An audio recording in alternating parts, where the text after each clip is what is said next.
Hello and welcome to Bowls 360. Yes, no vision. Don't you love it when computers do stuff in the background and then they conflict with your webcam and then nothing works? So for some reason I've got no camera. I've also got no Suchy. He is working today. He's had to fill in for his work, so he's unable to come in to do the video. So it'll be completely different today. It's almost like a podcast where you can listen to me without seeing my lovely face. We'll try and plough on regardless. I can still do some graphics and stuff. So let's have a look at the first game in the Premier League this week. It is, of course, tonight's game. Mount Lawley are playing Manning, and I did say in last week's video that I thought this game, well, the Friday night game was last Friday. It was in fact this Friday. So I completely did some false advertising last Friday. Apologies to those who were expecting a result on Saturday morning when they woke up. But especially apologies to Stu Lofthouse and Deb Saunders, who actually turned up at Mount Lawley to watch the game last week. So that was a bit embarrassing for me. They did have some nice looking fish and chips though, so they would have enjoyed them at the empty Mount Lawley club.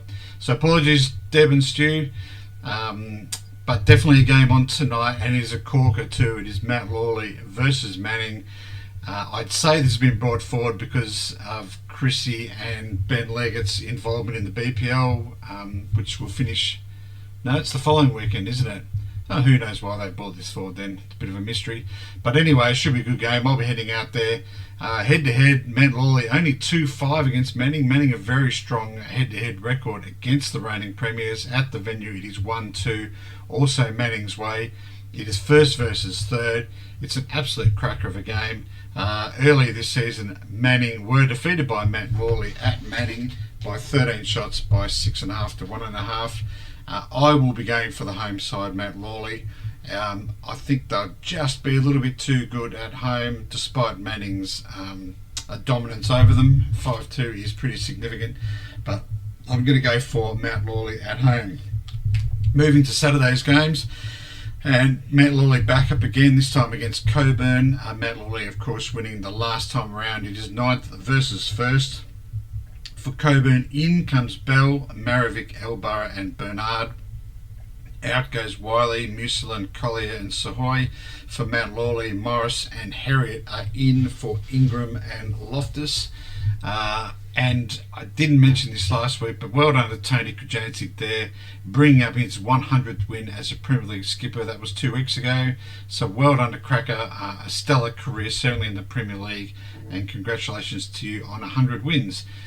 This game, I think Mount Lawley will clean sweep the 2 days. They should be too good for Coburn.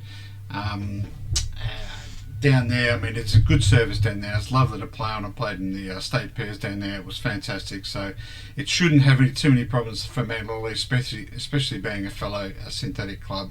So I expect Mount Lawley to win that one. The next game will be Leeming playing South Perth. Head-to-head, they've only played once in the Premier League. South Perth winning that game early in the season. That was 8-0 at South Perth. It may be a very similar scoreline here. It is 10th versus 4th for Leeming. In come Dobson and Williams. Out comes Dobie and Bertai. Carl Vandersloot's missing again. I must contact Sludgy to see what's happening there. Hopefully he's okay. He's a big loss for Leeming, probably their best player. So when you lose your best player out of a team, it is hard to replace. South Perth, no changes there. As I mentioned, I expect South Perth to win this game down at Leeming fairly comfortably. They had a bit of a blip last week at home, South Perth, but they've had a very good season, and I should think they'll win down there at Leeming. Our next game is W playing Bassendean, and this one is a real important game for both sides. Head-to-head, W hold the whip hand there, 16 wins, 7 losses, 2 draws, and at W, it is 10-1 W's way, so that is a huge home ground advantage over Bassendean. It is 8th versus 6th. For the ins, for W, D lead comes in for Conway, and no changes at Bassendean, still missing David Rhodes and Wayne Nielsen. At W, yeah, that home ground advantage is huge, isn't it? 10-1, and that's probably going to sway me. I've always said when it's 50-50 games, which these two are probably. W haven't had an overly good season, but they had a really good win last week against South Perth. We've expected them to turn the corner for a few games now. Maybe last week was it. So at W, it's still a very strong side on paper. Maybe they just found their winning ways, and it might be enough to get the job done against Bassendean. They certainly aren't out of this game at all. They have an uncanny way of winning away games, Bassendean, for the last couple of years. They, of course, have beaten Cambridge and South Perth away this season, so they will be going to this game full of hope in winning. I'm just going to lean towards W's way. It's a huge game for both sides. If Bassendean win, that effectively snuffs out W's chances of getting that vital 6th spot and out of that relegation challenge. And the flip story is true for Bassendean. They win against W and effectively snuffs out their chance of getting into the bottom 4. So a huge game for both sides in the context of that 7th spot or the relegation challenge games. I'm just going to go with W, but it should be a good game. Cambridge are playing Sorrento head to head. It is a 5-8 record Sorrento's way, and at Cambridge is 3-3. So that is surprising, isn't it?